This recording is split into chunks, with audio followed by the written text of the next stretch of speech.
Good morning student. ये video मैं उन स्टूडेंट्स के लिए बना रहा हूं जो एमबीए का प्लान कर रहे हैं और एंट्रेंस एग्जाम के साथ जाना चाहते हैं। देखिए, वैसे तो आप लोगों को पता है एमबीए में एंट्रेंस एग्जाम कैट होता है, बट उसके अलावा 23 एग्जाम्स और हैं। और जो टॉप 20 स्कूल्स में एडमिशन लेना चाहते हैं, मेहनत करना चाहते हैं, अपना कैरियर बनाना चाहते हैं, उनके लिए मैं वीडियो बना रहा हूं। देखिए, इसमें आप लोग को मेरे बारे में डिस्कस करूंगा। मेरी क्लासेस का नाम मोर एजुकेशन है। उसके अलावा एग्जाम्स की सारी इंफॉर्मेशन डिस्कस करेंगे। एलिजिबिलिटी क्राइटेरिया क्या है, एग्जाम पैटर्न क्या है, कौन कौन से सेक्शंस आते हैं, कितने क्वेश्चंस आते हैं, एप्लीकेशन फॉर्म कैसे भरना है, कौन कौन सी इंपॉर्टेंट डेट्स है, इंस्टीट्यूशन कौन से मिलेंगे उसके अंदर, जो एग्जाम आप जैसे कैट का देंगे तो कैट में आइम्स मिलते हैं, उसका फीस क्या होगा, एवरेज पैकेज क्या होगा, इसको डिस्कस करेंगे। उसके अलावा गूगल फॉर्म, व्हाट्सएप और ये आपका सोशल मीडिया, इसको डिस्कस करेंगे। हल्का सा मैं 23 एग्जाम्स है उनको हल्का सा रिकैप देता हूं, फिर इंडिविजुअल एक एक को डिस्कस करेंगे। जिस एग्जाम्स के लिए आप एलिजिबल हैं, जो देना चाहते हैं, उसको भी डिस्कस करेंगे। एक तो आप लोगों को पता है कैट है जो आइम्स के लिए होता है, जेट हो गया, सीमेट हो गया, नेशनल लेवल के एग्जाम बता रहा हूं मैं। मेट है, एनमेट है, स्नैप है, एटमा है, ये सब नेशनल लेवल के। डिटेल में डिस्कस करेंगे अपन लोग, 1 to 1 डिस्कस करेंगे। अभी मैं खाली एक रिकैप दे रहा हूं। उसके बाद जीमेट और जीआरई आपका इंटरनेशनल लेवल पे है, जहां आप फॉरेन में किसी बी स्कूल में एडमिशन लेते हैं। उसके अलावा आपके इंस्टीट्यूशन लेवल पे आपका एनआईएफटी हो गया, टाटा टिस अपना एग्जाम लेता है, माइका अपना एग्जाम लेता है, अहमदाबाद में है ये। उसके बाद में इक्फाई अपना एग्जाम लेता है, किट भुवनेश्वर अपना एग्जाम लेता है, रूरल मैनेजमेंट का कॉलेज है आनंद में, वो अपना एग्जाम लेता है, एसपी जैन अपना खुद का एग्जाम लेता है। उसके अलावा स्टेट लेवल पे कुछ एग्जाम्स होते हैं, जैसे आप लोग को मिलेगा महाराष्ट्र अपना एग्जाम लेता है, एमएचसीईटी बोलते हैं, तमिलनाडु, आंध्र प्रदेश, तेलंगाना, कर्नाटका, उड़ीसा एंड उत्तर प्रदेश, ये सब स्टेट लेवल पे अपने अपने एग्जाम्स लेते हैं। अपन 1 to 1 डिस्कस करेंगे इसको। थोड़ा सा मेरे बारे में बताता हूँ। बेसिकली मेरा नाम पुनीत है, मैं 2006 से एमबीए वालों को पढ़ा रहा हूँ। मेरा जो एरिया है कोर एमबीए है, मतलब 2006 से मैं रेगुलर पढ़ा रहा हूँ। ये सारे आइकन्स क्लिकेबल है, ये पीडीएफ में डिस्क्रिप्शन में डालने वाला हूँ। जैसे आप इसको क्लिक करेंगे तो सारे आइकन क्लिकेबल मिलेंगे आपको। उसके अलावा देखो, सबसे इंपॉर्टेंट चीज, हम लोग हर साल आईएम अहमदाबाद जाते हैं। देखो, ड्रीम कॉलेज, अगर आप आईएम अहमदाबाद की बात करो, सबको पता है एमबीए का जो ड्रीम कॉलेज है सबका यही रहता है, top B school, A grade में आता है ये। तो इसके बारे में अपन डिस्कस करेंगे। अब देखिए, बेसिकली मैं वहां पर कैंपस स्ट्रेटेजाइजर हूँ। देखो, आपको दिखाई दे रहा होगा, that is Puneet more education, I am the campus strategiser. देखो, वहां से आईएम से सर्टिफिकेट वगैरह मिले हुए हैं और मैं ऑफिशियली आईएम्स लेके जाता हूँ बच्चों को। वहां पे बहुत सारी चीजें डिस्कस करते हैं, वहां के जो बच्चे हैं उनसे पता करते हैं कि आप यहाँ तक पहुंचे तो आपकी जर्नी कैसी थी, किस तरीके से आप पढ़ाई करते थे, क्या आपकी अप्रोच थी, टाइम को मैनेज कैसे करते थे। बेसिकली इसमें जो एग्जाम देते हैं, जो एंट्रेंस एग्जाम्स है, टाइम मैनेजमेंट का गेम। क्वेश्चंस ज्यादा होते हैं, टाइम कम होता है, तो प्लानिंग से करना पड़ता है। तो वो सारी चीजें डिस्कस करते थे। ये देखो, आपको आईएम्स की फोटो दिखाई दे रही होगी। उसके अलावा ये पीडीएफ में डालने वाला हूँ। इसमें देखो, हम लोग वैसे गोवा वगैरह भी लेके जाते हैं बच्चों को। ये सब तो हो गया, और मेन इसमें देखो आप लोग को सारे नोट्स, वीडियोस मिल जाएंगे। बेसिकली आपने एमबीए में एडमिशन ले लिया, अब आपका अकाउंट्स पढ़ना है तो अकाउंट्स की क्लिकेबल वीडियो जैसे आप क्लिक करोगे मिल जाएंगे। उसके अलावा राइटर हूँ, बेसिकली सारी बुक्स जो एमबीए में आती हैं और एमबीए फाइनेंस की बुक्स हो गई, वो सारी बुक्स मेरी लिखी हुई, देखो आपको दिखाई दे रहा होगा। तो ये पीडीएफ में डालने वाला हूँ, आप मेरा प्रोफाइल पूरा चेक कर सकते हैं, इसमें मिल जाएगा। और दूसरा, अगर आपको एंट्रेंस एग्जाम्स का प्रिपरेशन करना है, एमबीए का एंट्रेंस एग्जाम का प्रिपरेशन करना है, तो आप ये मेरा नंबर है, इस पर आप कॉल कर सकते हैं, व्हाट्सअप कर सकते हैं। अब अपन डिस्कस करते हैं डिटेल में, 1 to 1 एक एक कोर्स को डिस्कस करेंगे डिटेल में। सबसे इंपॉर्टेंट एग्जाम है, that is CAT, common admission test. अगर आप एमबीए का प्लान कर रहे हैं, टॉप बी स्कूल में एडमिशन लेना चाहते हैं, तो कैट का एग्जाम देना ही देना है अपने को। अब देखिए, कैट में अगर आप जाते हैं तो आपको आईएम अहमदाबाद मिल सकता है, top B school of India, India का जो टॉप बी स्कूल है वो मिल सकता है। पैकेजेस बहुत अच्छे हैं इसके अंदर, और ये ड्रीम कॉलेज है, हर बच्चे का ड्रीम कॉलेज होता है। देखिए, अगर आप कैट की बात करें तो 45% एससी एसटी और रिजर्व कैटेगरी के लिए चाहिए, जनरल वालों के लिए 50% चाहिए, ग्रेजुएशन हो जाना चाहिए।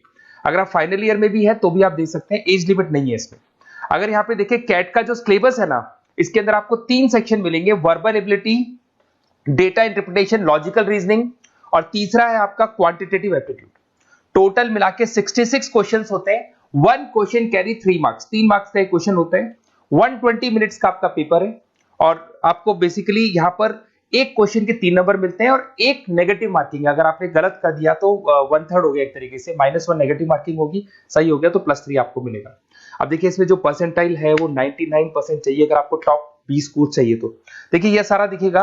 अब अगर अपन वर्बल, सबसे पहले अपन क्वांट की बात करते हैं। अगर मैं क्वांट में चलता हूं तो क्वांट में अप्रोक्सीमेट 22-24 क्वेश्चंस होते हैं, 40 मिनट्स का पेपर है। 3 मार्क्स प्लस मिलेंगे, अगर गलत किया तो 1 मार्क्स माइनस हो जाएगा। Arithmetic mean, algebra, geometric, number system, ये सारा का सारा 10th का ही कोर्स है, बट इसमें आपका जो टाइम मैनेजमेंट है वो देखा जाता है कि कितनी जल्दी आप क्वेश्चन को सॉल्व करते हैं। यार टाइम कम रहता है, क्वेश्चन ज्यादा है, तो ये मैनेजमेंट करना बहुत मुश्किल है। और अगर आप टाइम मैनेजमेंट की बात करें तो कैट का एक क्वेश्चन मैं दिखाता हूं आपको। जैसे कन्वर्ट द बाइनरी, ये जो है आपको बाइनरी को डेसिमल में कन्वर्ट करना है, तो इसके लिए कैसे करते हैं? एक तरीका तो ये है कि सर मैनुअल सॉल्व करें, मैनुअल सॉल्व करो, ट्रिक से सॉल्व करो। अब ट्रिक क्या है? देखो ये फर्स्ट वाला 0 1 2, ये लास्ट नंबर है 5, तो ये हो जाएगा 2 की पावर 5, 2 की पावर 5 हो गया 32। ये तो 0 है, तो 0 का तो कोई मतलब नहीं है, इसको छोड़ दो। ये 1 है, तो 2 की पावर 3 हो जाएगा, दैट इज व्हाट 8। 8 प्लस 32 हो गया आपका 40। 40 इन सब में से देखें तो ये सबसे बड़ा है, क्योंकि और भी नंबर अभी ऐड होंगे। तो इस तरीके से आपको क्वेश्चंस करने, मतलब ऑप्शंस को देख के क्वेश्चन करना है, फटाफट स्पीड से क्वेश्चन करना है, टाइम नहीं लगाना है। कुछ ऐसे क्वेश्चंस होते हैं जिनको छोड़ देना है, कुछ सेलेक्टेड क्वेश्चंस करने हैं, और जो इंपॉर्टेंट है, जो फटाफट हो जाए वो करने हैं सारे। फिर उसके बाद में थर्ड आता है, सेकंड आता है आप लोग का, that is data interpretation and logical reasoning. इसमें आपको टेबल्स मिलेंगे, ग्राफ मिलेंगे, पजल्स वगैरह मिलती है, ब्लड रिलेशंस वगैरह मिलेंगे इसके अंदर। और उसके बाद में आता है आपका that is reading comprehensive and verbal ability. इसमें भी आपको अराउंड वही 24 क्वेश्चंस के आसपास मिलेंगे। इसके अंदर आपको अनसीन पैसेजेस मिलेंगे, उसके बाद में आपको पैरा जंबल्स मिलेंगे, उसके बाद में ऑड सीक्वेंस वगैरह मिलेगा, ऑड में आउट वगैरह मिलते हैं। अगर मैं यहाँ पे देखूँ तो बेसिकली इसका जो रजिस्ट्रेशन प्रोसेस है, उसका जो फीस स्ट्रक्चर देखिए, जनरल वालों का 2400 है, अगर एससी ओबीसी है तो हाफ फीस लगता है, 1200 रुपए लगता है। यहाँ से चलते हैं इंपॉर्टेंट डेट्स, ये सबसे इंपॉर्टेंट है। अगर मैं डेट्स की बात करूं तो रजिस्ट्रेशन अगस्त में स्टार्ट हो जाते हैं, सितंबर में रजिस्ट्रेशन क्लोज हो जाएंगी, अक्टूबर में एडमिट कार्ड आएगा, लास्ट संडे ऑफ नवंबर आपका कैट का एग्जाम होगा, और जनवरी में आपका रिजल्ट आता है। तो ये सारा पीडीएफ में डालने वाला हूँ, ये डिटेल्स आपको मिल जाएंगी सारी। अगर मैं टॉप इंस्टीट्यूट्स की बात करता हूँ कि अगर आप कैट के थ्रू जाते हैं तो कौन कौन से आईएम्स आपको मिलेंगे, उनका फीस स्ट्रक्चर कितना है, पैकेजेस कितना है, और टॉप इंस्टीट्यूट्स कौन कौन से। अगर आप यहाँ देखिए एफएमएस सबसे ऊपर इसको रखा हुआ है, सबसे कम फीस है, सबसे ज्यादा पैकेज है, और इसको ए ग्रेड कॉलेज बोलते हैं, क्रीम कॉलेज बोलते हैं। आईएम अहमदाबाद, बेंगलोर, कैलकाटा, इंदौर, ये सब ए कैटेगरी के कॉलेज है। ये आईएफटी मुंबई, उसके अंदर कोलकाता, ये सारे A2 कैटेगरी है, A3 कैटेगरी। ये पीडीएफ में डालने वाला हूँ, सारा मिल जाएगा आपको। अब देखो सबसे इंपॉर्टेंट चीज मैं डिस्कस करने वाला हूँ, जो गूगल फॉर्म में आपको दे रहा हूँ उसका स्क्रीनशॉट ले लो आप। इसके अंदर आपको एक व्हाट्सएप कम्युनिटी का ग्रुप मिलेगा, और ये फॉर्म है, इसमें आपको बेसिक अपना डिटेल डालना है। जैसे आप ये डिटेल डाल देंगे, आपको फिर जैसे डन करेंगे व्हाट्सएप कम्युनिटी का ग्रुप मिलेगा। वो ग्रुप आपने ज्वाइन किया, जितने भी एग्जाम्स है, 23 एग्जाम्स है, एक एक एग्जाम का छोटे से लेके बड़े तक डिटेल में सारा इंफॉर्मेशन मिलता रहेगा। इसका फॉर्म निकल गया, इसमें इसका रिजल्ट आ गया, इसका कट ऑफ ये है, ये कॉलेज मिलेगा, ये होगा। तो अपडेट्स आपको रेगुलर बेसिस पे मिलते रहेंगे, और सारे के सारे एग्जाम्स कैसे देना है, इंपॉर्टेंट क्वेश्चंस क्या है, नोट्स क्या है, सब कुछ मिलेगा इस ग्रुप के ऊपर। तो आप इसको ज्वाइन करके रखो, अपडेट्स आपको मिलेंगे, नोट्स मिलेंगे, वीडियोस मिलेंगे। Okay, best of luck. ये फॉर्म भरना है, फॉर्म भर के, ये कम्युनिटी ग्रुप है, इस पे आपका नंबर शेयर नहीं होगा, कम्युनिटी ग्रुप है। ओके।